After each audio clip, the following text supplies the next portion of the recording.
Thomas McKenna had already lost everything that mattered: his wife, his savings, his pride. Standing in that dusty auction yard with $27 between him and losing the family ranch, he felt the weight of 3 generations watching him fail. Then came an old fat pig nobody wanted. She was huge, dirty, and could barely walk. Everyone laughed when Thomas spent his last $25 on her. But this pig knew something. She led him to buried treasure on his own land and started attracting powerful men from across the territory.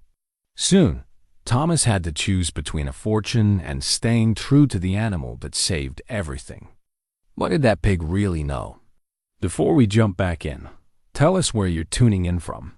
And if this story touches you, make sure you're subscribed, because tomorrow I've saved something extra special for you. The morning sun cast long shadows across the McKenna ranch, illuminating decades of weathered fence posts and sun-bleached barnwood that told the story of 3 generations of hard-working men. Thomas stood on his front porch, coffee growing cold in his calloused hands, watching the wind bend the tall grass in waves across land that had been in his family since 1887. His great-grandfather had built the original homestead with nothing but determination and a belief that this patch of Montana earth could sustain a family for generations. That belief felt fragile now, worn thin by 5 years of drought, falling cattle prices, and the crushing weight of debt that seemed to grow heavier each passing month. The bank notices piled up on his kitchen table like autumn leaves, each one stamped with Joel Hartley's signature and the cold arithmetic of foreclosure. 90 days. That's all the time he had left to come up with $47,000. A sum that might as well have been $47 million given the state of his finances. Margaret would have known what to do. She always did. Even now, 2 years after the cancer took her, Thomas could picture her standing beside him on this same porch, her hand resting gently on his forearm while she spoke with that quiet wisdom that had guided them through 23 years of marriage. She'd loved this land with a fierce devotion that matched his own, spending hours walking the property boundaries, collecting wildflowers, and talking about the stories the earth might tell if it could speak. The wedding ring he still wore caught the morning light as he lifted the coffee cup to his lips. White gold, simple and elegant, just like Margaret had been. She'd insisted they couldn't afford anything fancy when they married, but Thomas had saved for 6 months to buy her something that would last forever. Now it felt like the only permanent thing left in his world, a small anchor in a life that seemed to be drifting away from everything familiar. A car door slammed in the distance, breaking his reverie. Sarah Chun's blue pickup truck kicked up a cloud of dust as it wound down the gravel road toward his house. Sarah had been their closest neighbor for 15 years, a widow herself who understood the peculiar loneliness of working land that had been meant for 2. She'd taken over her husband's veterinary practice after his heart attack, building a reputation as one of the finest large animal vets in the county. More importantly to Thomas, she'd become the closest thing the family he had left. "Morning, Thomas," she called out as she climbed the porch steps, a voice carrying the gentle authority of someone accustomed to calming frightened animals. Sarah had the kind of practical beauty that came from years of honest work, silver streaking her dark hair, laugh lines around eyes that had seen both joy and sorrow, hands that were steady whether delivering a calf or offering comfort to a grieving friend. "Sarah." He nodded toward the empty chair beside him. "Coffee's fresh." She settled into Margaret's old rocking chair without ceremony, accepting the steaming mug he brought from inside. They sat in comfortable silence for several minutes, watching a red-tailed hawk circle high overhead. This was one of the things Thomas treasured about Sarah. She understood the value of quiet moments, never rushing to fill silence with unnecessary words. "Heard you made quite a splash at the auction yesterday," she finally said, a hint of amusement in her voice. Thomas chuckled, the first genuine laugh he'd managed in weeks. Word travels fast. faster when it involves someone spending their last dollar on a pig that looked like she hadn't walked a mile in her entire life. Sarah turned to study his face. "What were you thinking, Thomas?"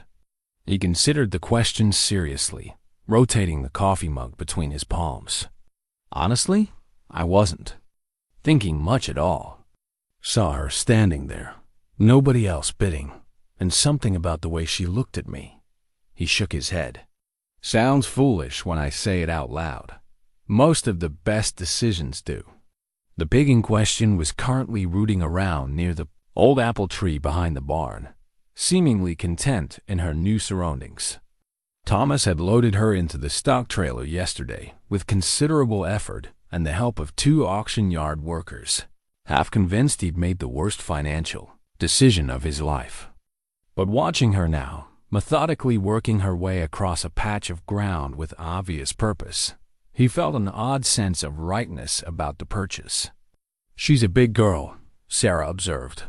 "What do you figure she weighs?" 400 pounds, maybe. More. The auction sheet said she's 7 years old.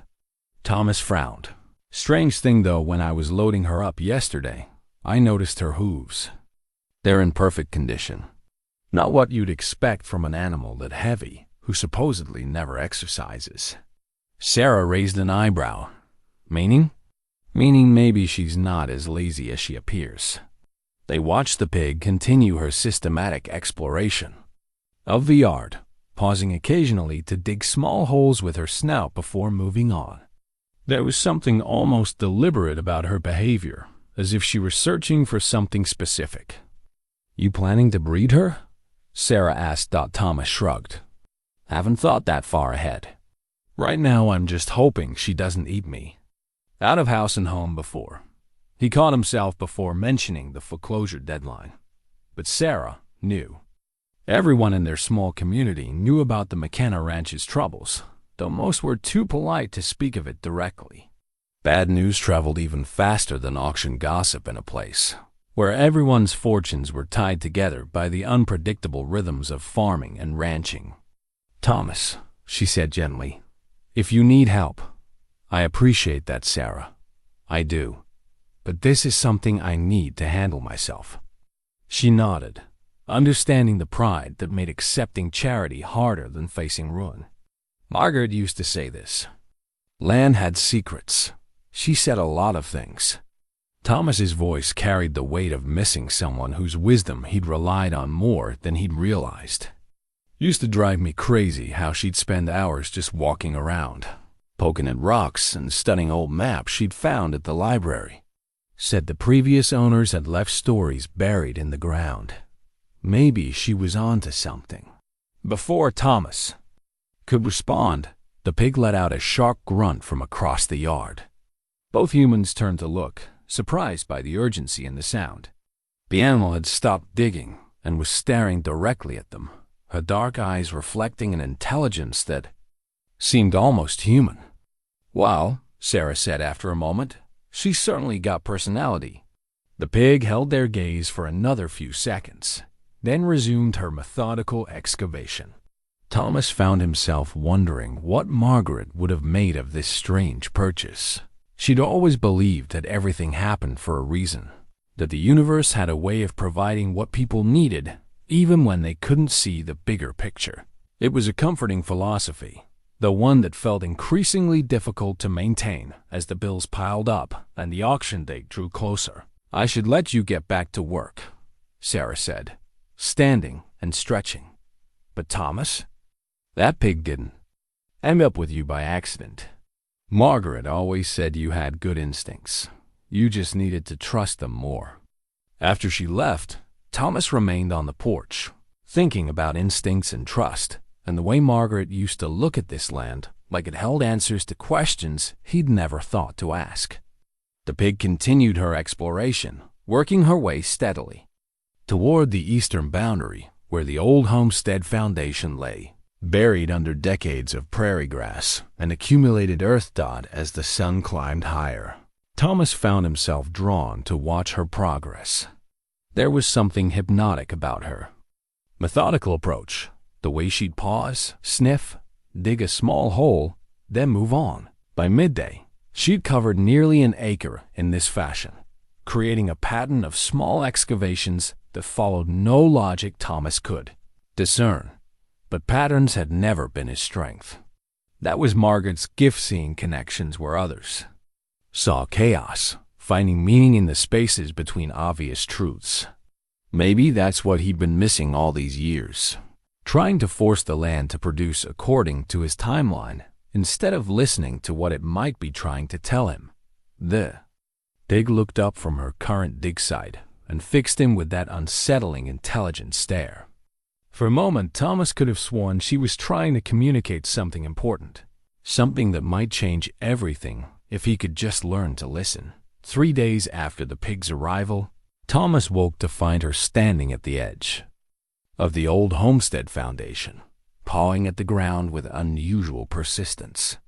The morning mist clung to the grass, creating an ethereal backdrop for what appeared to be purposeful excavation.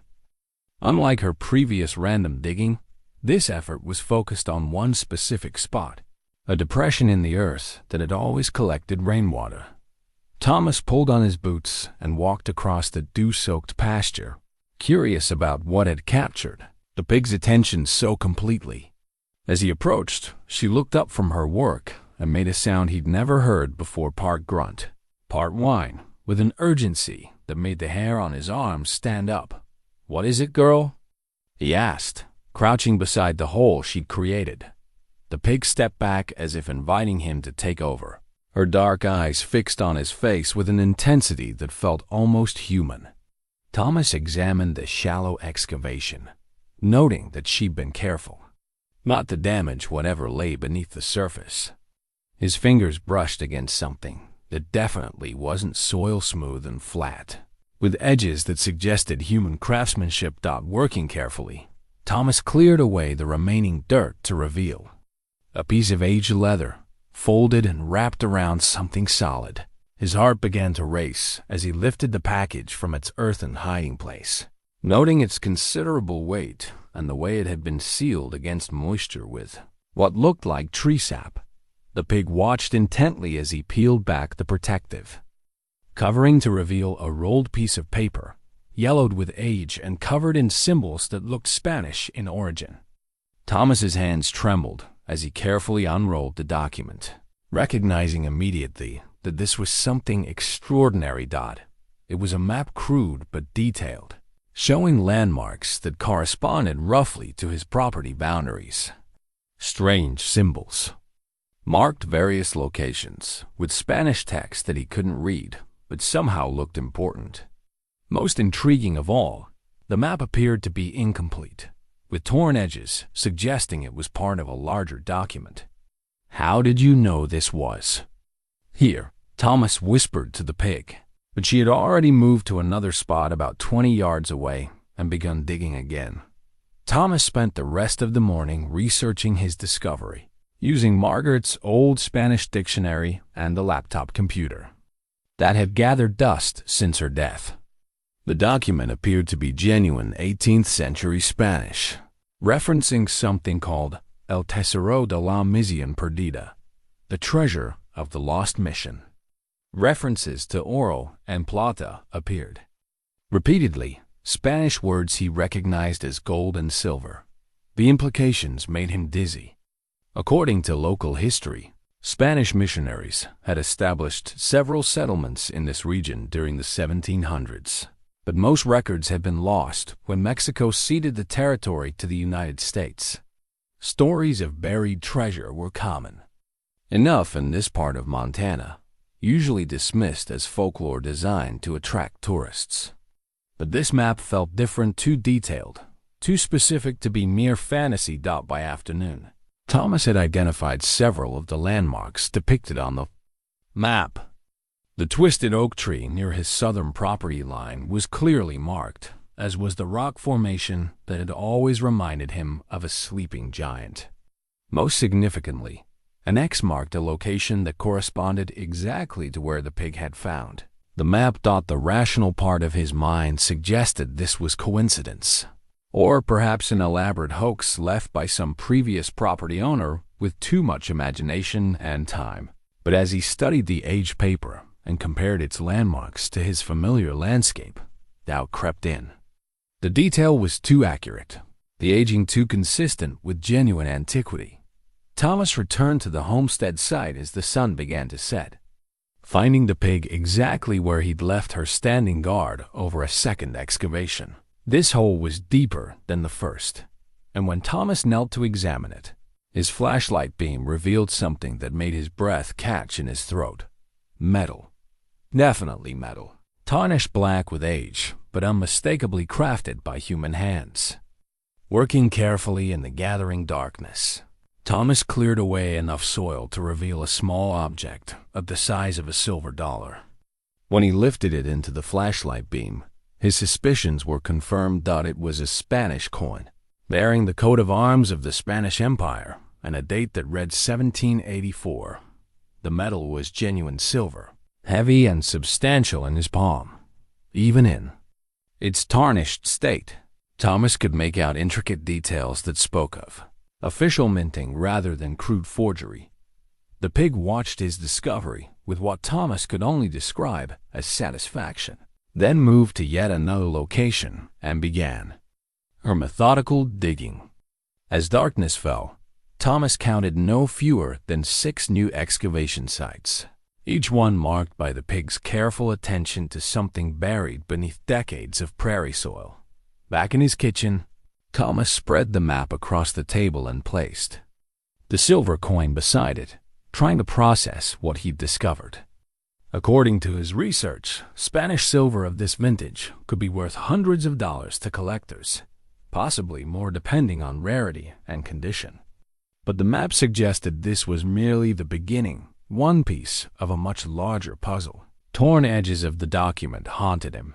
If this was part of a larger map, where were the missing pieces?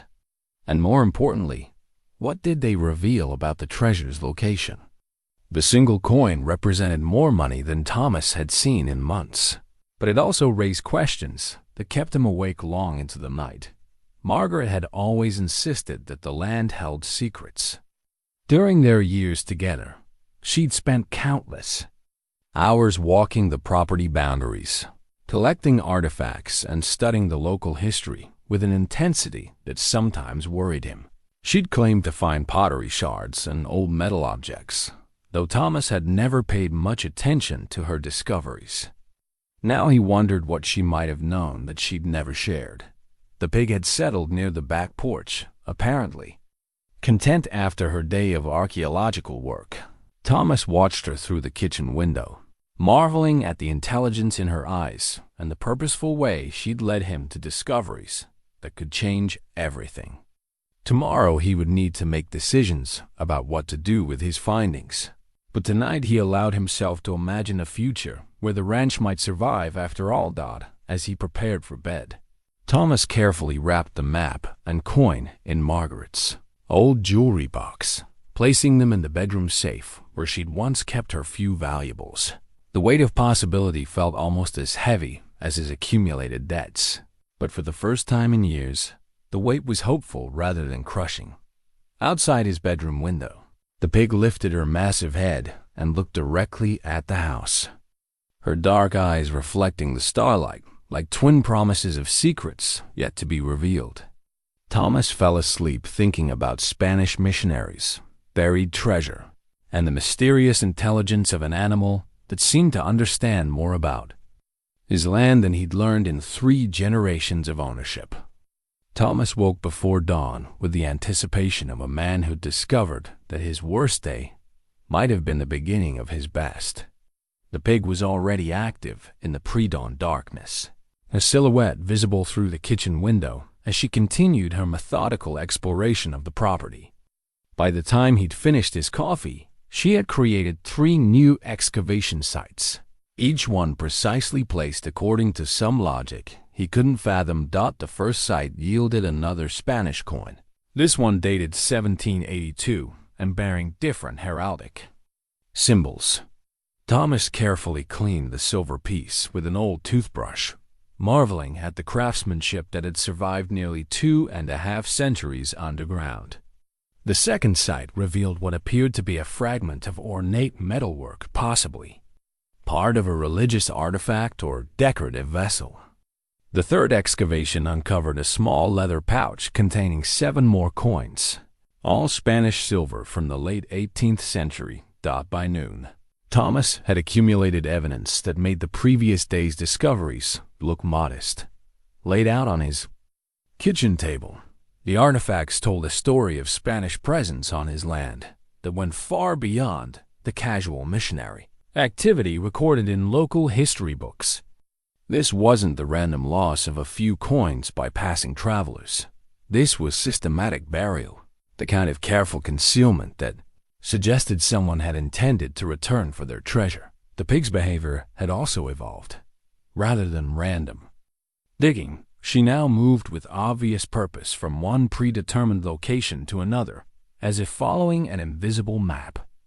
More unsettling, she had begun to wait for Thomas before uncovering her discoveries, standing patiently beside each excavation until he arrived to claim whatever lay beneath the surface. Thomas was photographing the latest find in ornate silver cross that might have belonged to a missionary when he heard a car approaching. Through the kitchen window, he watched Joel Hartley's black sedan navigate the gravel road with the careful precision of a man who didn't want dust on his expensive suit. Quickly, Thomas gathered the artifacts and map, shoving everything into a kitchen drawer just as Hartley knocked on the front door. The banker's timing felt suspicious, though Thomas reminded himself that paranoia was a luxury he couldn't afford. Hartley had been nothing but professional during their foreclosure discussions, even showing what seemed like genuine sympathy for Thomas's situation. "Morning, Thomas," Hartley said as Thomas opened the door. The banker was younger than Thomas by a decade, with the soft features of a man who'd never worked with his hands. His smile seemed forced, and his eyes kept shifting past Thomas toward the interior of the house. "Joe, little early for a social call, isn't it?" "Business, I'm afraid." Hartley stepped inside without invitation, his gaze sweeping across the kitchen with obvious interest. "I wanted to discuss your situation before things get more complicated." Thomas gestured toward the table, grateful he'd cleared away the evidence of his discoveries. "Coffee? No, thank you." Hartley remained standing, his posture suggesting this wouldn't be a long conversation. "Thomas, I'm going to be direct with you.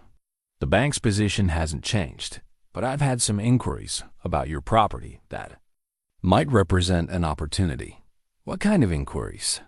"A development company out of Denver. They're looking for large parcels in this area. Something about a resort project." Hartley pulled a folder from his briefcase. "They're prepared to offer significantly more than the property's assessed value." Thomas accepted the folder but didn't open it. "How much more?" "Enough to cover your debts and leave you with a substantial profit. You could start fresh somewhere else, maybe something smaller and more manageable." The offer should have felt like salvation, but something in Hartley's manner set Thomas on edge. The banker seemed nervous, almost eager in a way that didn't match his usual professional demeanor.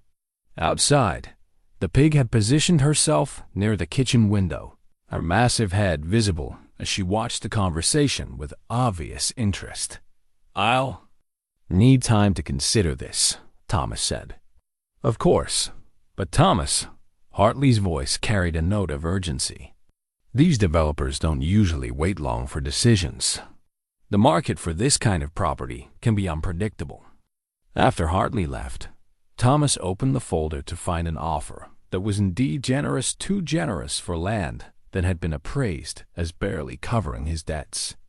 The development company was called Sterling Holdings, a name he didn't recognize. Their letterhead was impressive, with a Denver address and corporate language that suggested serious resources. But the timing felt wrong. Yesterday, he'd been facing certain foreclosure, and today, mysterious developers were offering him financial salvation?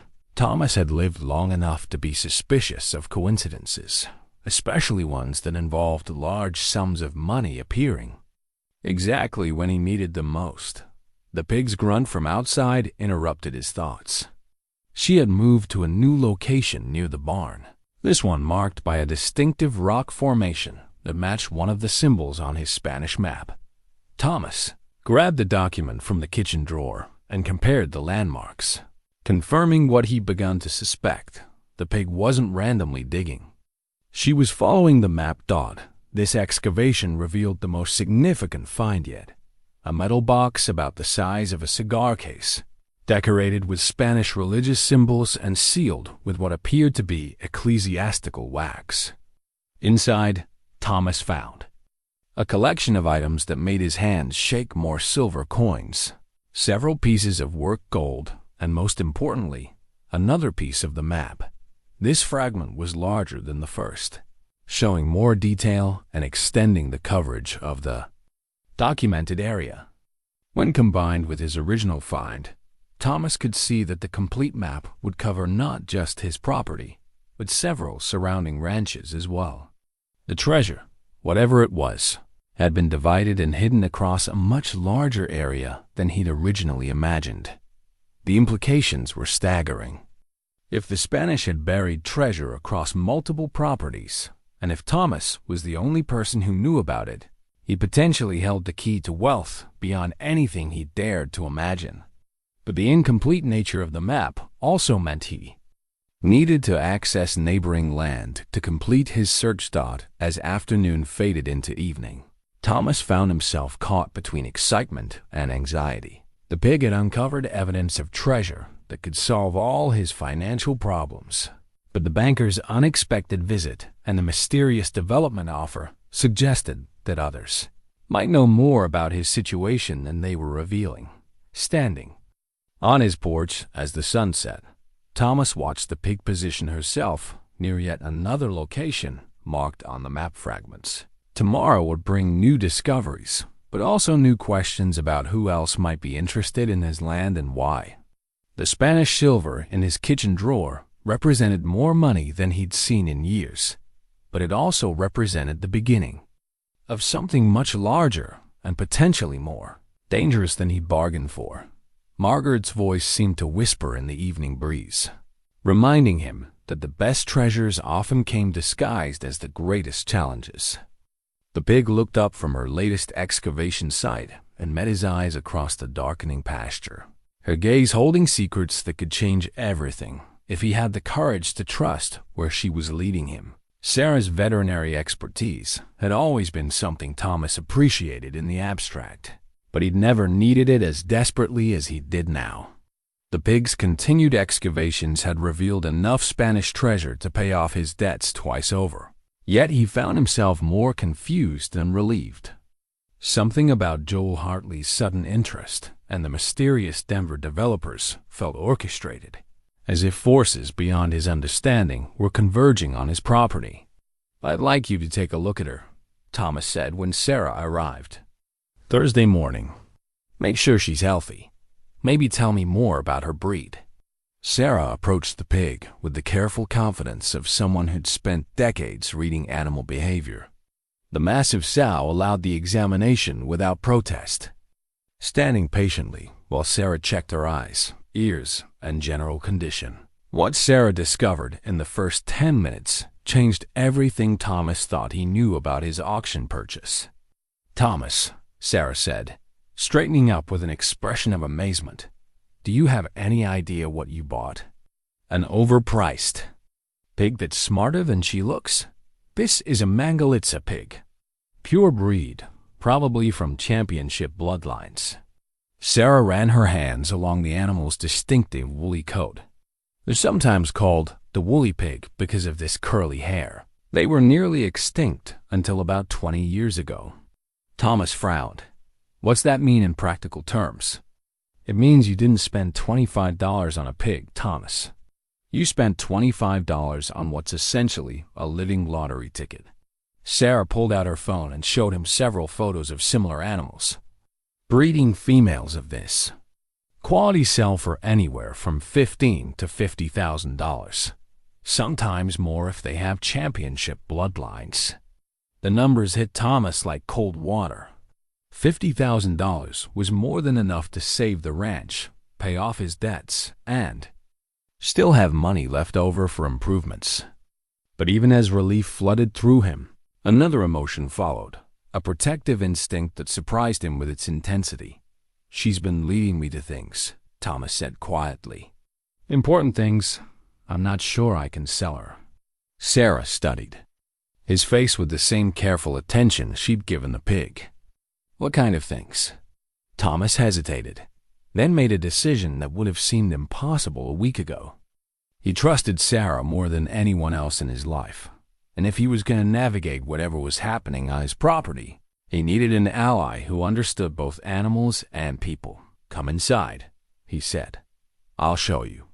The kitchen table display of Spanish artifacts left speechless for nearly a full minute. She examined each piece carefully, from the original map fragments to the most recent gold religious medallion, asking detailed questions about where and how Thomas had found everything. When he explained the pig's role in the discoveries, her expression shifted from skepticism to wonder. "This is impossible," she said, holding up one of the silver coins. "Pigs are intelligent, but they can't read maps or understand buried treasure." "Tell her that." Thomas nodded toward the window, where the pig was visible near her latest excavation site. "Unless," Sarah paused, studying the map fragments more carefully. "Thomas, what if she's not reading the map? What if she's remembering?" "Remembering? What?" "Scent trails. Mangalitsa pigs have an extraordinary sense of smell, much better than most breeds. If someone had handled these buried items recently, or if there were specific scents associated with the burial sites, she might be able to follow trails that are invisible to us." The explanation was logical, but it raised new questions. Who would have handled them recently? This stuff has been buried for centuries. Maybe someone who knew about the treasure and was planning to retrieve it. Sarah's voice carried a new note of concern. "Thomas, have you considered that you might not be the only person who knows about this?" Before Thomas could answer, they heard the sound of vehicles approaching. Through the kitchen window, they watched two expensive SUVs navigate the gravel road, followed by Joel Hartley's sedan. The convoy moved with the purposeful precision of a planned operation. "Were you expecting company?" Sarah asked. Thomas shook his head, quickly gathering the artifacts and returning them to their hiding place. "Help me get these put away." The visitors were led by a man in his 60s with silver hair and the confident bearing of someone accustomed to getting what he wanted. He introduced himself as Augustus Sterling, the same name Thomas had seen on the development company letterhead. Sterling's handshake was firm but brief, his eyes constantly scanning the property with obvious appraisal. "Mr. McKenna, I apologize for the unannounced visit, but I'm flying back to Denver this afternoon and wanted to discuss our offer in person." Sterling's voice carried a slight southern accent and the smooth authority of old money. "I understand Mr. Hartley has presented our proposal." "He has," Thomas said carefully, "but I haven't made any decisions." "Of course not. These things require consideration." Sterling smiled, but his eyes remained calculating. "I was hoping we might walk the property together. Sometimes seeing land through fresh eyes helps a seller appreciate its full potential." The request felt more like a demand, though Sterling's manner remained polite. Thomas found himself agreeing, partly from curiosity and partly because refusing seemed likely to create more problems than cooperation. Sarah fell into step beside them, her presence both comforting and protective. Sterling's questions during their walk were probing and specific. He asked about water rights, mineral rights, and the history of previous ownership with the detailed interest of someone who'd done considerable research. Most concerning, he seemed particularly interested in the areas where the pig had been digging, though he framed his questions as casual observations about soil composition and drainage. "Interesting animal," Sterling commented as they passed near the pig's latest excavation site. "Mangalitsa, isn't she? Quite valuable." The casual, Identification of the pig's breed sent warning signals through Thomas's mind. Either Sterling knew a great deal about rare pig breeds, or he'd done research specifically about Thomas's recent purchase. Neither explanation felt coincidental. "Mr. Sterling," Thomas said, "I appreciate your interest, but I'm not ready to make any decisions about selling. I understand completely." Sterling's smile never wavered. "But I hope you'll consider that development opportunities in this area may be limited. The market can change quickly." After Sterling and his entourage left, Thomas and Sarah stood in the kitchen processing what had just happened. The developer's visit had felt more like surveillance than negotiation, and his detailed knowledge about both the property and the pig suggested preparation that went far beyond normal business interest. "Thomas," Sarah said, "I think you need to be very careful about who you trust right now." "What do you mean?" "That man knew too much about your situation. About the pig, about your financial problems, about the specific features of your land." Sarah moved to the window, watching the dust settle from Sterling's departure. Someone's been feeding him information. The implication was clear, but unwelcome. Joel Hartley was the only person outside of Sarah who knew the details of Thomas's financial situation, and now he was presenting offers from developers who seemed to know everything about the property and its recent discoveries. That evening, Thomas sat on his porch watching the pig continue her systematic exploration of the map-marked locations. Each new discovery brought him closer to financial salvation, but also deeper into a situation he didn't fully understand. The breeding value Sarah had mentioned meant he could solve his problems immediately by selling the pig, but something inside him rebelled against the idea. This animal had appeared in his life at exactly the moment he needed her most, leading him to treasures that could change everything. Whatever intelligence guided her actions felt too remarkable to abandon for mere money. Margaret would have understood. She'd always believed that the most important things in life couldn't be bought or sold, only discovered and protected. The pig looked up from her evening excavation and met his eyes across the darkening pasture. In her gaze, Thomas saw the same quiet wisdom he'd fallen in love with in Margaret, the same patient intelligence that suggested some mysteries were worth more than their solutions. Tomorrow would bring new discoveries and new challenges. But tonight he made a decision that surprised him with its certainty. Whatever treasure lay buried on his land, whatever forces were converging to claim it, he would face them with this remarkable animal at his side. She had chosen him just as surely as he had chosen her, and that bond was worth more than all the Spanish gold in Montana. The formal document arrived by courier on Friday morning, bearing the Sterling Holdings letterhead and enough legal terminology to make Thomas's head spin. What should have been a simple purchase offer read more like a corporate takeover, complete with clauses about mineral rights, archaeological surveys, and immediate possession upon signing. Most troubling was a section that granted Sterling Holdings access to the property for preliminary development assessments, regardless of Thomas's final decision. Thomas was still puzzling over the legal language when he noticed unusual activity near his property line. Two men in expensive outdoor gear were walking his eastern boundary, one carrying what appeared to be surveying equipment while the other took photographs. They moved with the casual confidence of people who assumed they had every right to be where they were. "Can I help you, gentlemen?" Thomas called out as he approached, the pig following close behind him with unusual alertness. The older of the two men looked up from his equipment with surprise that seemed genuine. He was tall and lean, with the weathered complexion of someone who spent considerable time outdoors, but his gear was too new and expensive for actual ranch work. "Oh, hello there. We're with Sterling Holdings, doing some preliminary survey work."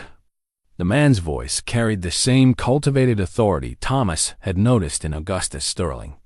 "I believe Mr. Hartley mentioned we might need access for assessment purposes." "Mr. Hartley mentioned no such thing," Thomas replied firmly. and you're on private property without permission. The second man, younger and more obviously urban despite his outdoor costume, stepped forward with an aggressive posture that immediately raised Thomas's hackles. "Sir, I think you'll find that our contract gives us certain rights regarding property evaluation." "I haven't signed any contract," Thomas interrupted. "Which means you're trespassing." The older man held up a placating hand. "Of course, Mr. McKenna. We certainly don't want any misunderstandings." His eyes shifted to the pig, then to the several small excavation sites visible across the pasture. "Interesting landscaping work you're doing. Ground preparation for something specific?" The question was casual but loaded, suggesting these men knew more about the excavations than they were admitting. Thomas felt the pig press against his leg, her massive bulk providing both comfort and a reminder that he wasn't facing this alone. "Just general maintenance," Thomas said carefully. "Nothing that would interest developers." "Everything interests developers, Mr. McKenna." The younger man's smile was predatory, especially when it involves historical artifacts or mineral deposits. The casual mention of artifacts made Thomas's blood run cold. These men weren't here for routine surveys. They knew about his discoveries. The question was how much they knew and who had told them. "I think you gentlemen need to leave now," Thomas said, his voice carrying the quiet authority of a man who'd spent his life dealing with difficult animals and stubborn weather. After the Sterling Holdings representatives left, Thomas called Sarah and asked her to come over immediately. The casual way they'd mentioned artifacts suggested surveillance that went far beyond normal business intelligence. Someone was watching his property, possibly with equipment sophisticated enough to monitor his activities from a distance. Sarah arrived within the hour, bringing with her a level of practical competence that Thomas found reassuring. She listened to his account of the morning's encounter with the focused attention of someone parsing important information from casual conversation. "They knew about the artifacts," she said when he finished. "That's not information they could have gotten from Joel Hartley or public records." Which means they've been watching you, probably since before the auction." Sarah moved to the kitchen window, studying the surrounding hills with obvious concern. "Thomas, I think you need to consider that your pig purchase might not have been as random as it seemed." The suggestion was disturbing, but made sense of several things that had bothered him.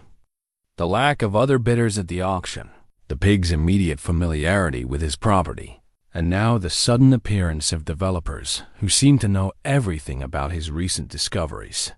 "You think it was planned?" "I think someone wanted that pig to end up with you, knowing she would lead you to the treasure." Sarah turned from the window with an expression of growing concern. "The question is whether they wanted you to find it so you could keep it, or so they could take it away from you." That afternoon, Thomas decided to test Sarah's theory by following the pig to areas of the property he'd never thoroughly explored. She led him to the northwestern corner of his land, near a creek that had always been too marshy for cattle, but provided water during dry summers. Here, her behavior changed dramatically. Instead of her usual systematic digging, the pig became agitated, pacing back and forth along the creek bank and making distressed sounds Thomas had never heard before. She seemed to be looking for something that wasn't where she expected it to be. Her frustration growing as she covered the same ground repeatedly. Thomas was studying the area when he noticed something that made his stomach drop: fresh tire tracks in the soft earth near the creek, too wide and deep to have been made by farm equipment. Someone with a heavy vehicle had been here recently, and from the looks of the disturbed ground, they'd been digging, following the tire tracks back toward the road. Thomas discovered a gate in his fence line that he'd never seen before. It was professionally installed and equipped with a heavy-duty lock, but the ground around it showed evidence of recent use. Someone had been accessing his property regularly, probably for some time. The pig's agitation made sense now. She'd been leading him to sites where treasure had been buried, but someone else had gotten there first. The question was whether they'd taken everything, or just relocated it to make way for their own plans. Back at the house, Thomas spread out his map, fragments, and tried to correlate them with the areas the pig had shown interest in. A disturbing pattern emerged. The sites where she'd found artifacts were all relatively close to the house, while the areas where she seemed frustrated were near the property boundaries. It looked like someone had been systematically removing treasure from the more remote locations, while leaving enough near the homestead to keep Thomas focused on the wrong areas. "They're playing with me," Thomas told Sarah when she returned that evening, "letting me find enough to keep me interested while they clean out the real deposits." "Not just playing with you," Sarah corrected. "They need you to find everything and document it properly. Then they'll take it all at once." The implication was chilling but logical. Thomas was doing the archaeological work while someone else prepared to claim the results. The legal document from Sterling Holdings suddenly made more sense. They weren't really interested in developing his land. They wanted legal access to search it thoroughly. That night, Thomas sat on his porch with a loaded shotgun across his lap, watching for any sign of unauthorized visitors. The pig had positioned herself near the front gate, her massive head raised in an alert posture that suggested she was listening for sounds beyond human perception. Around midnight, Thomas heard the distant sound of vehicles moving without headlights along the gravel roads that bordered his property. The pig stood up and moved to the edge of the porch, her attention focused on the darkness beyond the barn. Someone was out there, probably watching and waiting for the right moment to move. Margaret's voice seemed to whisper in the night breeze, reminding him that some battles were worth fighting regardless of the odds. The pig looked back at him with eyes that reflected the starlight like twin promises of loyalty and protection. Whatever forces were converging on his land, whatever treasure lay buried in the Montana earth, Thomas McKenna would not go down without a fight. The corporate document in his kitchen drawer might grant Sterling Holdings certain rights, but this was still his land, protected by law and defended by a man who'd already lost everything that mattered most. Tomorrow would bring new challenges, but tonight he stood guard over the only home he'd ever known, with a remarkable pig as his unlikely ally in a struggle that would determine not just his financial future, but the fate of treasure that had waited centuries to be claimed. The discovery that changed everything came not from the pig's excavations, but from Thomas's own memories. Unable to sleep after the previous night's surveillance, he found himself drawn to Margaret's belongings, stored in the bedroom closet, with the careful preservation of a man not yet ready to let go. Her jewelry box, reading glasses, and collection of historical books had remained untouched since her death, a shrine to a woman who'd believed this land held secrets worth discovering. It was Margaret's journal that he found beneath a stack of library books about Montana territorial history, leather-bound and filled with her careful handwriting. It documented years of research Thomas had dismissed as harmless hobby. But reading her entries now, with the knowledge of what lay buried on their property, revealed a pattern of investigation that was anything but casual. March 15th, found another pottery fragment near the old foundation. Spanish colonial, possibly 18th century. The university archaeologist was dismissive, but I know what I'm seeing. Someone established a significant presence here long before the homestead records indicate. June 3rd, local historian mentions stories about a Spanish mission that disappeared from church. Records around 1790. No official explanation for why it was abandoned, or what happened to the missionaries' possessions. The timing matches my pottery findings. October 12th, contacted the State Historical Society about treasure hunting regulations. If we find significant artifacts, we need to follow proper procedures to maintain legal ownership. Tom thinks I'm chasing fantasies, but I've seen enough evidence to know this land has stories to tell. Entry after entry revealed Margaret's growing conviction that their property held historical significance far beyond its agricultural value. She'd researched Spanish colonial history, studied territorial maps, and even corresponded with archaeologists at the university. Most remarkably, she documented finding several small artifacts that matched perfectly with Thomas's recent discoveries. But it was the final entries that made Thomas's hands shake as he read. January 8th. Someone has been watching the house. I've seen the same vehicle parked on the county road 3 times this week, always during the day when Tom is working. They leave when I approach, but they're definitely surveying our property. January 20th. Tom doesn't believe me about the surveillance, but I know what I've seen. Today I found fresh tire tracks near the creek, too heavy for farm equipment. Someone is accessing our land without permission. February 2nd. I've hidden my research materials where they'll be safe. If something happens to me, I hope Tom will continue what I started. The answers are all here. He just needs to know where to look. Margaret's final journal entry was dated just 3 days before the cancer diagnosis that would claim her life. Within 6 months. Reading her words, Thomas felt the crushing weight of missed opportunities and ignored warnings. She tried to tell him about the surveillance, the trespassing, the significance of her historical research. He dismissed it all as the innocent obsessions of a woman who read too many adventure novels. The journal's back pages contained photocopies of documents Thomas had never seen, territorial surveys, Spanish colonial church records, and most significantly, hand-drawn maps that looked remarkably similar to the fragments he'd discovered. Margaret hadn't just suspected treasure existed on their land. She documented its likely locations with academic precision. One map in particular made Thomas's breath catch. It showed the complete layout of what Margaret labeled Mission San Rafael, including detailed drawings of buildings, gardens, and specifically marked burial sites. The mission's location corresponded exactly to his property boundaries, with the main church positioned where his current house stood. More disturbing were the modern annotations Margaret had added to the historical documents.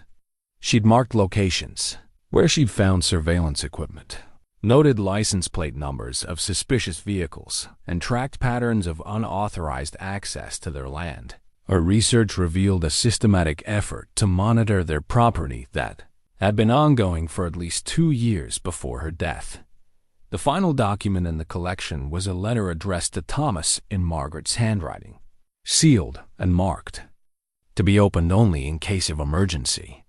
With trembling fingers, he broke the seal and read words that felt like messages from beyond the grave. My dearest Tom, if you're reading this, it means the time has come for you to learn what I couldn't tell you while I was alive. Our land is the site of a lost Spanish mission, abandoned in 1791 when territorial conflicts made it too dangerous to maintain. The missionaries buried their treasury rather than risk it falling into hostile hands, intending to return when conditions improved. They never returned. The treasure has waited more than 2 centuries for someone worthy to discover it. I believe that someone is you, but you won't be alone in your search. Others know about the mission's history and have been preparing for years to claim what they consider rightfully theirs. The pig I've arranged for you to purchase will be your guide. Her breeding line has been carefully preserved by people who understand the treasure's location and significance. Trust her instincts. She knows things that maps and documents cannot reveal. Be careful whom you trust. Joel Hartley is not the friend he appears to be, and the financial difficulties you'll face after my death are not accidental. Everything has been orchestrated to force you into a position where you'll have no choice but to accept help from people who don't have your best interests at heart. I love you more than words can express, and I believe in your strength to see this through. The treasure belongs to our family not because we found it, but because we've been chosen to protect it. Don't let them take what's rightfully ours. The letter was signed with Margaret's characteristic flourish, but included a postscript. That made Thomas's heart race. The key to everything is beneath the floorboard under my jewelry box. What you find there will answer the questions you don't yet know to ask. Working carefully, Thomas pried up the indicated floorboard to reveal a metal strongbox he'd never known existed. Inside, he found documents that recontextualized everything. He thought he knew about his life, his marriage, and his current situation. Margaret hadn't just been an amateur historian, she'd been a professional archaeologist who'd given up her career to marry him and move to Montana. Her research credentials were impeccable, her documentation meticulous, and her understanding of the treasure's historical significance far beyond what any hobby enthusiast could have achieved. More shocking were the legal documents proving that Margaret had known about the planned foreclosure months before Thomas received the first notice. Joe Hartley had been manipulating the ranch's finances for years, artificially creating the debt crisis that now threatened Thomas's ownership. The foreclosure wasn't the result of market conditions or bad luck. It was a deliberate strategy to force Thomas into selling to Sterling Holdings. The final document in the strongbox was a breeding certificate for a Mangalitsa pig named Isabella, purchased by Margaret 6 months before her death and kept at a facility 300 miles away. The pig currently rooting around his property wasn't a random auction purchase. She was Margaret's final gift, trained specifically to help him find the treasure their enemies thought would be theirs for the taking. As dawn broke over the Montana plains, Thomas sat surrounded by evidence of a conspiracy that had been years in the making. Margaret had known she was dying, known their enemies were closing in, and used her final months to prepare defenses he was only now beginning to understand. The pig Isabella looked up from her morning excavations and met his eyes with the patient intelligence of an animal who'd been waiting for a human partner to finally comprehend their shared mission. She'd led him to enough treasure to save the ranch, but the real battle was just beginning. The forged document that Joel Hartley presented Monday morning was so expertly crafted that Thomas might have believed it if he hadn't spent the weekend studying Margaret's research. The false deed claimed that Sterling Holdings had purchased mineral and archaeological rights to his property in 1987, years before Thomas and Margaret had bought the land. According to Hartley's paperwork, Thomas owned the surface rights, but nothing beneath the soil. "I'm afraid this changes your situation considerably," Hartley said, spreading the documents across Thomas's kitchen table with the practiced efficiency of someone who'd done this before. "Sterling Holdings has been very patient about exercising their subsurface rights, but recent discoveries on your property have made immediate action necessary." Thomas studied the deed with the careful attention Margaret's training had taught him to apply to historical documents. The paper looked authentically aged, the signatures appeared genuine, and the legal language was precise enough to fool most people. But Thomas had spent 3 days learning to identify the subtle markers that distinguished authentic Spanish colonial documents from clever forgeries. The same techniques applied to modern fakery. "This is interesting work," Thomas said calmly. "The watermarks are particularly convincing. Must have cost Sterling Holdings quite a bit to have this produced." Hartley's confident expression flickered for just a moment before reasserting itself. "Thomas, I understand this comes as a shock, but the documentation is perfectly legal. Sterling Holdings acquired these rights through proper channels decades ago." "From whom?" Thomas asked. "According to county records, the subsurface rights were never separated from the surface ownership. They've been held continuously by the same owners since territorial days. There were some irregularities in the original land grants that created opportunities for separate acquisitions." Hartley's explanation sounded rehearsed. "Sterling Holdings specializes in resolving these kinds of historical complications." Thomas nodded thoughtfully, then reached into Margaret's research box and pulled out a document that made Hartley's face go white.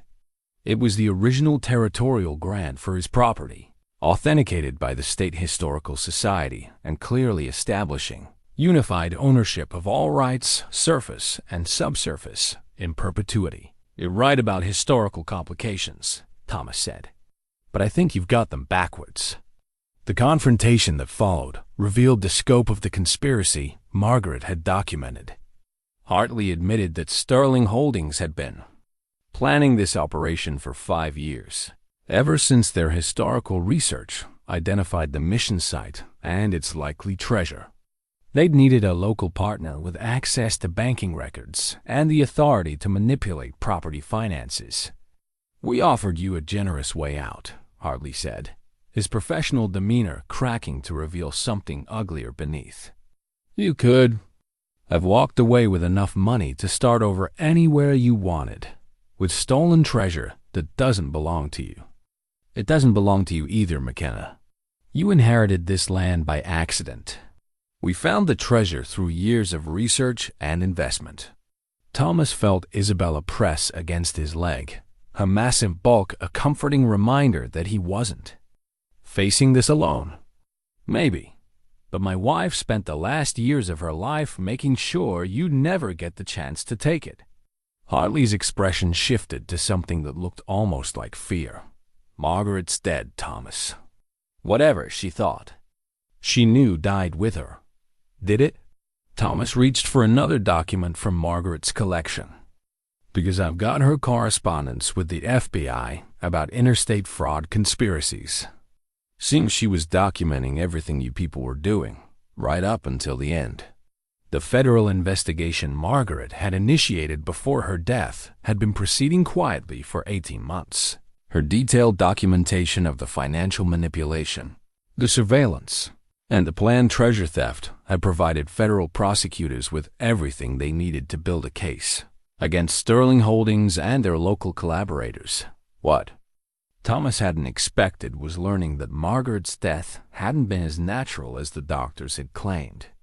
The cancer diagnosis was real, but Margaret's research had uncovered evidence that her illness had been accelerated through systematic poisoning. Someone had been adding low-level toxins to her food and medication, hastening the disease's progression while maintaining plausible deniability about its cause. She knew, Thomas said quietly, the full scope of his enemy's ruthlessness finally becoming clear. "She knew you people killed her, and she spent her final months making sure you'd pay for it." Hartley stood up abruptly, abandoning any pretense of civilized negotiation. "This isn't over, McKenna. Sterling Holdings has resources you can't imagine and connections that go far beyond one small-town bank. Your wife was a meddlesome amateur who got in over her head. My wife was a professional archaeologist with a PhD from Stanford and 20 years of experience in historical preservation law." Thomas's voice carried the quiet authority of a man who'd finally understood the true scope of what he was fighting. "She documented every crime you people committed and provided federal prosecutors with evidence that's going to put your entire organization in prison." After Hartley left, Thomas called the FBI contact number Margaret had left in her research files. Special Agent Patricia Vance had been waiting for his call for nearly 2 years, ever since Margaret's death had temporarily disrupted their investigation. The federal case against Sterling Holdings was nearly complete, but they needed Thomas's cooperation to execute the final phase of their operation. "Your wife was remarkable," Agent Vance told him over the phone. "She provided us with evidence of fraud, conspiracy, interstate racketeering, and murder. Sterling Holdings has been operating similar schemes across the western states for decades. What do you need from me? We need you to let them think they're winning. Continue excavating the treasure, document everything you find, and allow Sterling Holdings to proceed with their plans. When they move to take possession of your property and its contents, we'll be ready." The plan was dangerous but elegant. Thomas would serve as bait, using Isabella's guidance to uncover the complete treasure while federal agents documented Sterling Holdings' criminal activities. When the conspirators finally revealed themselves by attempting to seize the treasure through fraud and intimidation, the FBI would have everything needed to dismantle their entire organization. That evening, Thomas sat on his porch reading Margaret's final letter by lamplight. Her words carried new meaning now that he understood the full scope of what she'd been fighting. The treasure belongs to our family not because we found it, but because we've been chosen to protect it. The Spanish missionaries who buried these artifacts trusted that someday, someone worthy would discover them and ensure they served their proper purpose.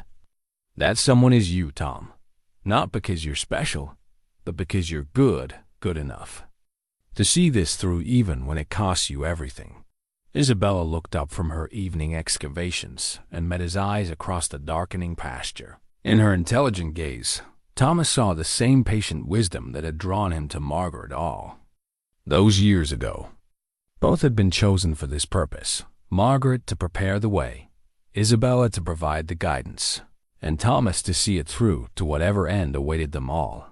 The federal investigation would culminate within days. But until then, Thomas, McKenna would continue the work his wife had begun, protected by a remarkable pig and guided by the memory of a woman whose love had reached beyond death to ensure justice would be served. The conspiracy that had killed Margaret and tried to steal their legacy was about to learn that some battles continued long after the original warriors had fallen. The complete map emerged, like a photograph developing in solution, each new fragment revealing details that transformed Thomas's understanding of the treasure's scope and significance. Working with Isabella's guidance and Margaret's research, he'd assembled pieces of the puzzle that had been scattered across his property for more than 2 centuries. What he discovered beneath his family's homestead made the previous finds look like pocket change.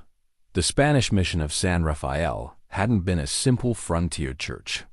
According to the assembled documents, it had served as a regional treasury, collecting precious metals from mines across what was now Montana, Wyoming, and the Dakotas. When territorial conflicts forced the missionaries to abandon their settlement in 1791, they buried not just the mission's own wealth, but accumulated riches intended for shipment back to Spain. Isabella had led him to the cache's exact location, directly beneath the foundation of the house Thomas's great-grandfather had built in 1887. The irony wasn't lost on him that 3 generations of his family had lived and worked above one of the largest treasure hoards in North American history, never suspecting what lay beneath their feet. The excavation required careful precision to avoid damaging both the treasure and the house's structural integrity. Working by lamplight in the basement, Thomas had removed floorboards and dug through packed earth to reveal a stone-lined chamber that took his breath away. Wooden chests wrapped in oiled leather contained Spanish gold and silver coins by the thousands. Religious artifacts crafted by master artisans gleamed in the flashlight beam crosses, chalices and ceremonial items that belonged in museums, rather than private collections. But it was the mission records, preserved in waterproof containers, that revealed the treasure's true significance.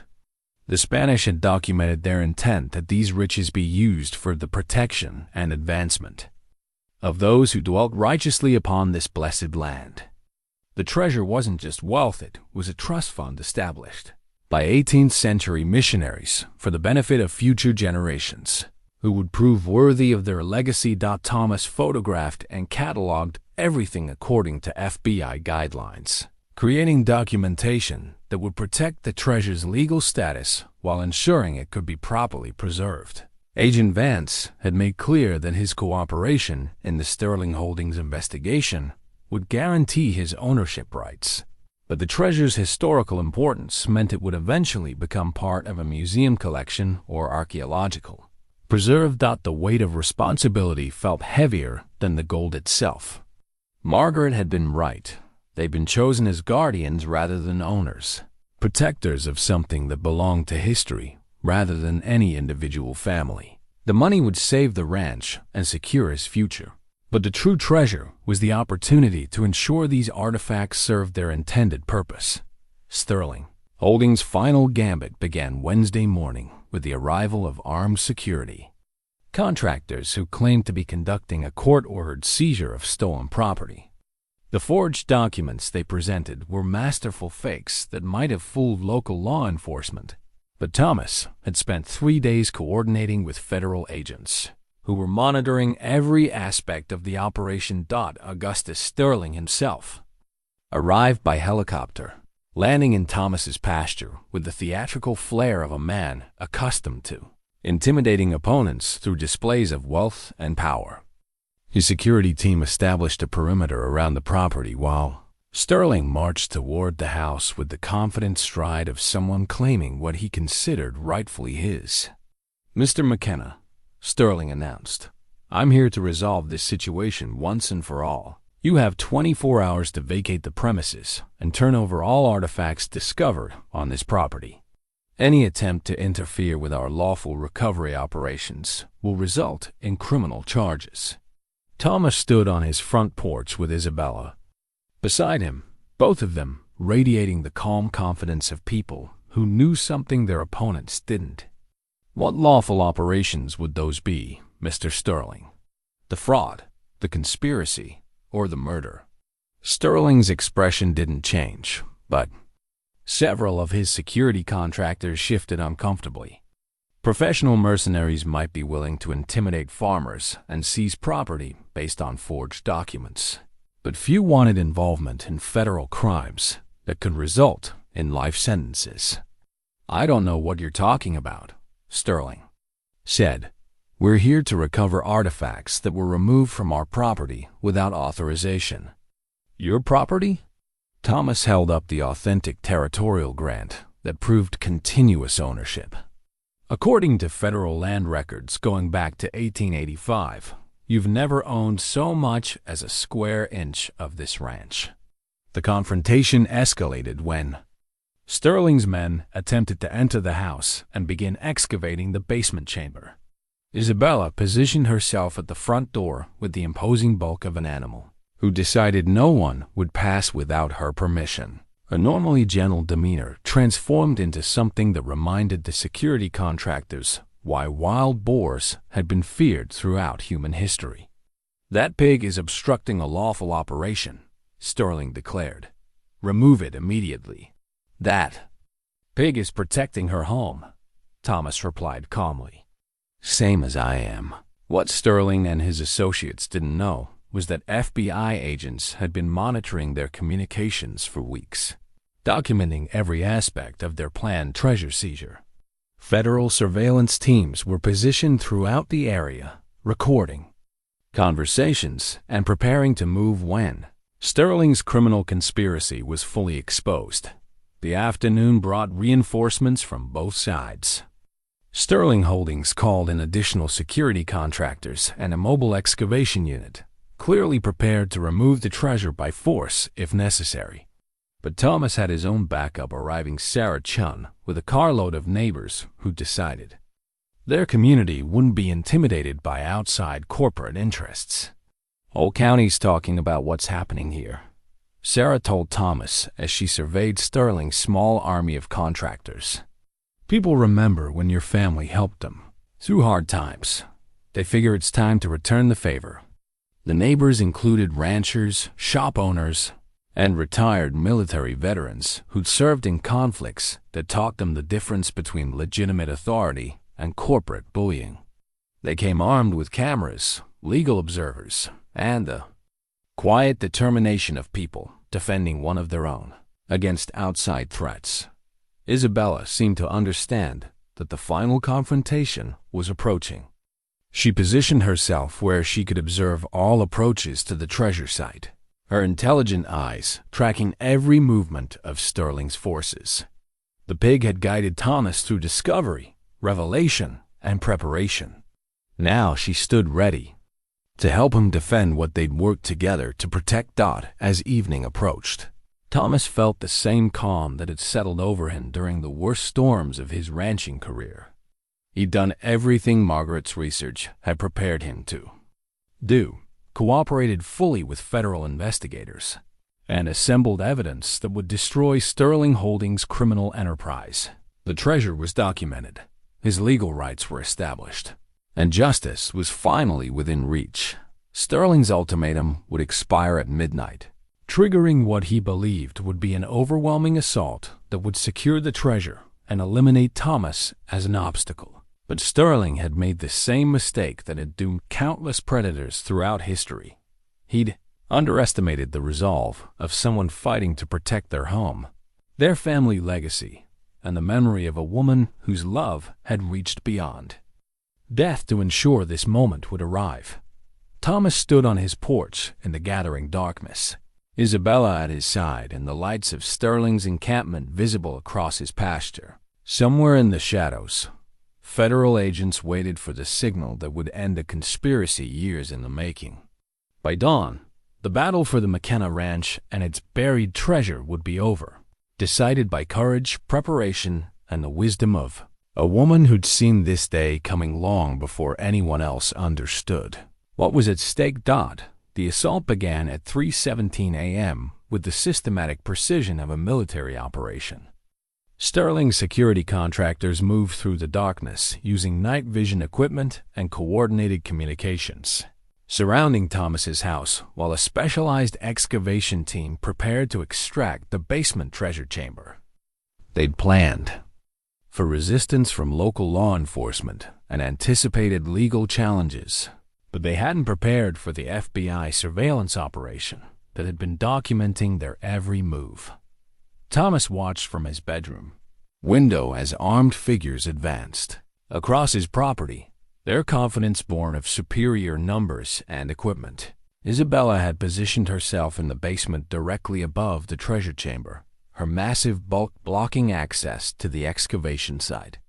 The pig's usually gentle nature had transformed into something primordial and dangerous, a guardian animal defending her territory against invaders. The first indication that Sterling's plan was failing came when his communications specialist reported that all their radio frequencies were being jammed by unknown sources. Federal agents had been monitoring Sterling Holdings' communications for weeks, and now they activated electronic countermeasures that left the assault team operating blind and isolated. "Something's wrong," Thomas heard one of the contractors tell Sterling through the basement window. "We're getting interference on all channels, and I'm seeing movement in the tree line that doesn't match our deployment." Sterling's response revealed the depth of his desperation. "I don't care about complications. Get me that treasure now, before this window closes." The treasure chamber itself proved more challenging than Sterling's team had anticipated.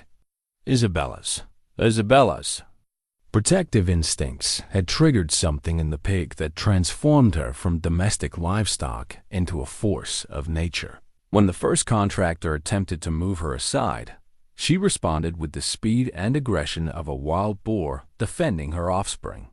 The man retreated with torn clothing and a healthy respect for an animal he'd underestimated.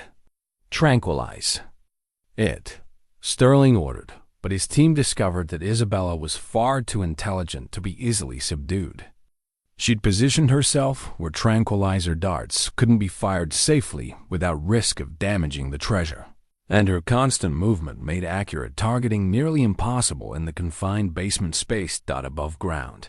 Thomas faced his own confrontation with Sterling, who'd abandoned any pretense of legal authority in favor of direct intimidation. The corporate executive had armed himself with a pistol and seemed prepared to use violence if necessary to claim what he considered rightfully his. "You're going to call off that pig and step aside," Sterling demanded, his cultured facade cracking, to reveal something ugly beneath. "This treasure represents years of investment and research. You stumbled into it by accident." "My wife didn't stumble into anything," Thomas replied calmly. "She spent years documenting your crimes and preparing defenses you're only now beginning to understand." Sterling's laugh was bitter. "Your wife was a meddlesome academic who got herself killed by interfering in matters beyond her comprehension. The cancer that killed her was a gift, it saved us from having to dispose of her more directly. The admission of Margaret's murder, recorded by FBI surveillance equipment, provided federal prosecutors with the final evidence they needed to ensure Sterling would spend the rest of his life in prison. But Thomas didn't know about the recording devices. All he heard was confirmation that the woman he'd loved had been murdered by the man, now threatening to kill him. The rage that flooded through Thomas was unlike anything he'd experienced since Margaret's death. For 2 years, he'd struggled with grief, guilt, and the crushing weight of financial ruin, never knowing that his wife's suffering had been deliberately prolonged by the people now trying to steal his legacy. The fury gave him strength he didn't know he possessed. Sterling raised his weapon, but Thomas was already moving with the reflexes of a man who'd spent his life dealing with dangerous animals and unpredictable weather. His tackle sent both men tumbling across the kitchen floor while the gun discharged harmlessly into the ceiling. The physical struggle was brief but decisive. Sterling was 20 years younger, but soft from a lifetime of corporate comfort. Thomas had the wiry strength of someone who'd worked every day of his adult life, and more importantly, he was fighting for everything that mattered to him. When federal agents burst through the front door, they found Sterling unconscious on the kitchen floor, and Thomas standing over him with quiet satisfaction. Thomas McKenna? The lead agent identified herself as Patricia Vance, the FBI coordinator Thomas had been working with for weeks. "We've been monitoring this operation since it began. Sterling Holdings' entire assault team is now in federal custody." In the basement, Isabella had successfully defended the treasure chamber until federal agents could secure the scene. The pig's protective instincts had proven more effective than any security system, and her intelligence had ensured that none of the artifacts were damaged during the confrontation. The Spanish gold cross that Thomas lifted from the treasure chamber as evidence represented more than wealth. It symbolized the end of a conspiracy that had murdered his wife, stolen his peace, and threatened to destroy everything his family had built. The weight of the artifact in his hands felt like justice finally arriving after years of suffering. The federal courthouse in Atlanta buzzed with activity as prosecutors presented evidence that would dismantle one of the largest treasure hunting conspiracies in American history. Sterling Holdings' network extended across 12 states, with connections to corrupt officials, forged documents, and a trail of victims whose properties had been systematically targeted and stolen through fraudulent legal maneuvers. Thomas sat in the witness gallery watching Augustus Sterling face charges that would ensure he'd never see freedom again. Murder, conspiracy, fraud, racketeering, the federal prosecutor's list seemed endless.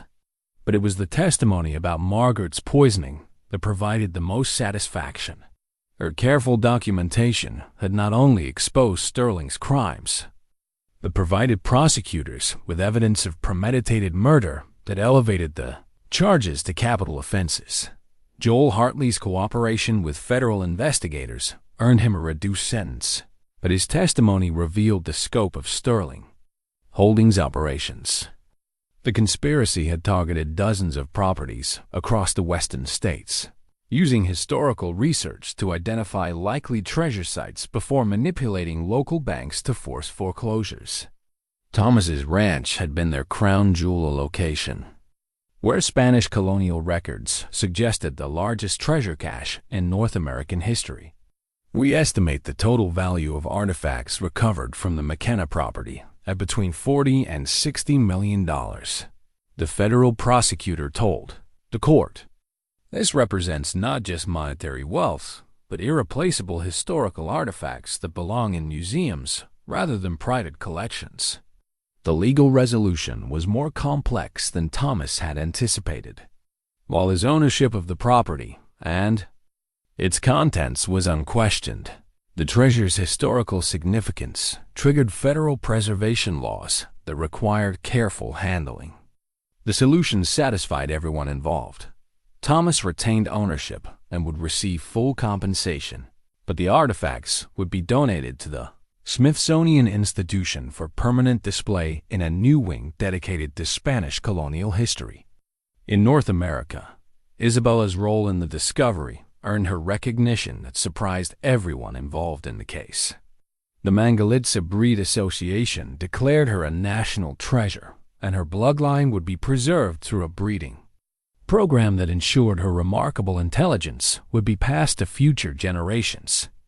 More importantly to Thomas, she would remain on the ranch as his companion and partner. Sarah Chen's presence throughout the legal proceedings provided Thomas with emotional support that proved more valuable than any treasure.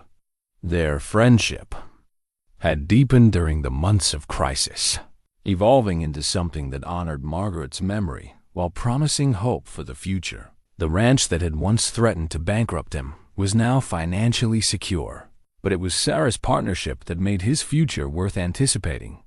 The new deed that Thomas received from the federal court system was more than a legal document. It was validation of everything Margaret had fought to protect. The McKenna family's ownership of their ancestral land was now legally unassailable, protected by federal guarantees that ensured no future conspiracy could threaten what 3 generations had built. Standing on his front porch that evening, Thomas watched Isabella root contentedly in the pasture where she'd first led him to buried treasure. The pig's work was complete, but her presence remained a daily reminder of the remarkable journey that had transformed him from a desperate widower facing foreclosure into the guardian of one of America's most significant archaeological discoveries. The financial security provided by the treasure's value meant Thomas could restore the ranch to the prosperity it had enjoyed in his grandfather's time. But more importantly, he could honor Margaret's vision of their land as a place where history lived and breathed, where the stories of past generations informed the decisions of the present. Sheriff deputies arrived that evening with official notification that Sterling Holdings had been dissolved by federal court order. Its assets seized to provide restitution for victims across the western states. Augustus Sterling himself faced life imprisonment without possibility of parole, his empire of fraud and murder finally brought to justice by the woman he'd underestimated, and the pig she'd chosen as her instrument of retribution. The community celebration that followed brought neighbors from across the county to acknowledge Thomas's victory over forces that had threatened them all. Corporate predators like Sterling Holdings relied on isolation and intimidation to overwhelm individual property owners. But Thomas's success demonstrated that preparation, courage, and community support could defeat even the most sophisticated criminal conspiracies. As the evening wound down, Thomas found himself alone with Isabella near the old apple tree where she'd made her first excavation. The pig looked up at him with eyes that still held traces of the mysterious intelligence that had guided their partnership from the beginning. Whatever forces had brought them together, whatever purpose had driven their collaboration, the result was justice served and legacy preserved. The Spanish Gold Cross now resided in the Smithsonian's Conservation Laboratory. But Thomas carried something more valuable, the knowledge that love could reach beyond death to protect what mattered most. Margaret's research, preparation, and sacrifice had ensured that their enemy's victory would become their downfall, and her husband would inherit not just treasure, but the satisfaction of seeing justice finally served. 2 years after Isabella first led him to buried treasure, Thomas McKenna stood before a gathering of archaeologists, historians, and dignitaries at the Smithsonian Institution's newest exhibition. The Treasures of San Rafael Mission display occupied an entire wing of the American History Museum, showcasing artifacts that told the story of Spanish colonial presence in North America with unprecedented detail and authenticity. The memorial stone he commissioned stood in the center of the exhibition, bearing Margaret's name alongside a simple inscription, "To those whose wisdom guides us to treasures we never knew we were seeking." Below her name, a smaller plaque honored Isabella, whose intelligence and loyalty proved that the most remarkable partnerships can emerge from the most unexpected circumstances. The breeding program established with Isabella as its foundation had exceeded everyone's expectations. Her offspring demonstrated the same remarkable intelligence that had made her famous, and the Mangalitsa Revival Foundation now maintained breeding facilities across 3 states. Isabella herself remained on the McKenna ranch, content to spend her days rooting in familiar pastures and occasionally leading visitors to locations where historical artifacts might still be discovered. Sarah Chun had officially become Thomas's partner in both the ranch operations and the historical preservation work that had grown from Margaret's research. Their wedding the previous spring had been a quiet ceremony attended by neighbors who remembered the dark days when corporate predators had threatened to destroy everything the McKenna family had built. The marriage honored both the love Thomas had shared with Margaret and the new chapter that Sarah's presence made possible. The ranch itself had been transformed by the financial security the treasure provided. Thomas had restored the original homestead buildings, upgraded facilities for both cattle and pig breeding operations, and established an educational center where school groups could learn about Montana territorial history. The land that had once threatened to bankrupt him now generated income from multiple sources while serving as a living museum of American frontier experience. Augustus Sterling died in federal prison 18 months into his life sentence. His corporate empire dismantled and his co-conspirators scattered across the federal prison system. Joel Hartley's cooperation with investigators earned him a reduced sentence, but his banking career was permanently destroyed, along with his reputation in the community he'd betrayed. The justice Margaret's research had set in motion proved more thorough and lasting than any revenge could have achieved. The Spanish treasure's true value extended far beyond its monetary worth. The artifacts had rewritten scholarly understanding of Spanish colonial presence in the Northern Territories, providing evidence of mining operations, trade relationships, and cultural exchanges that previous historians had never documented. Margaret's academic training had ensured the discoveries were properly preserved and interpreted rather than simply liquidated for profit. Thomas's relationship with Isabella had evolved into something that defied easy explanation. The pig's intelligence remained extraordinary, but their partnership had settled into the comfortable routine of long-term companions who understood each other without need for words. She still led him to interesting discoveries, pottery shards, old tools, and occasionally artifacts that warranted professional archaeological attention. But their treasure-hunting days were behind them. The federal investigation triggered by Margaret's documentation had exposed corruption that reached into state government, banking systems, and law enforcement agencies across the western United States. The Sterling Holdings conspiracy had been more extensive than anyone imagined, with tentacles reaching into dozens of communities where property owners had faced mysterious foreclosures and development pressures. Thomas's victory had provided justice for victims who'd never understood why their financial situations had suddenly deteriorated. On quiet evenings, Thomas often found himself on the front porch where he'd spent so many hours worrying about foreclosure and watching Isabella's mysterious excavations. The view across his restored pastures now included the lights of Sarah's veterinary clinic, the educational center where tomorrow's visitors would learn about Spanish colonial history, and the breeding facilities where Isabella's descendants continued her legacy of remarkable intelligence. The auction paddle that had started everything hung framed in Thomas's office, a reminder that the best investments often looked foolish at the time. $25 spent on an overweight pig had returned millions in treasure, but more importantly, it had provided the key to understanding Margaret's final gift and ensuring her murderers faced justice. Margaret's presence remained strong. In the evening breeze that stirred the prairie grass, in the satisfaction of seeing her research vindicated, and in the knowledge that their land would remain in family hands for future generations.